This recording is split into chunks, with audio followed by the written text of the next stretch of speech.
ले ले आई कोको कोला के अपार सफलता के बाद अब एक और झकास गाना होता जान तरह सका गाना के नाम हो ले आई पेप्सी राजा।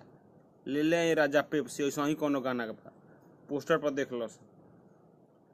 गाना कौन लिख ले बारन उनकर नाम है प्रकाश बारूद।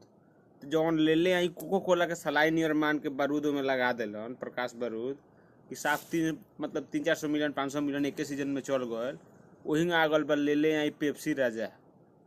ऐसा ही कोनो गाना पर देख लो सब अपन मैनेज कर लियो सब। प्रकाश बारूद लिख ले बारन कंपोजिशन उन करे बा आ बेबानी घर में तो डिबा डुबे लोग ठीक बा।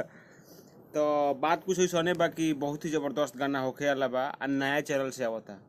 चैनल के नाम देख लो का बा जाके सर्च कर चैनल के सब्सक्राइब कर और वही पर गाना सुने के मिली ले ले आई पेप्सी राजा।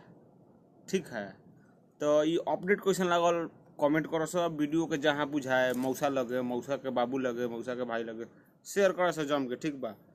काहे से कि जितना जल्दी गाना आई नु उतना जल्दी सुनने के बाद वीडियो आवेला बा। वो शायद सोने पांडे बारी वीडियो में काम कइले जौन कोको कोला में काम कइले रस पेप्सियो में काम करते ले ले आई राजा पेप्सी राजा ऐसा ही कुछ गाना बा। तो बस हम यही चाहम कि तोहनी के जा चैनल के सब्सक्राइब कर ये वीडियो को शेयर कर पहले ना तो बस व्यूज नहीं हो तो ये करिए मिलत नया वीडियो में तब तक खातिर।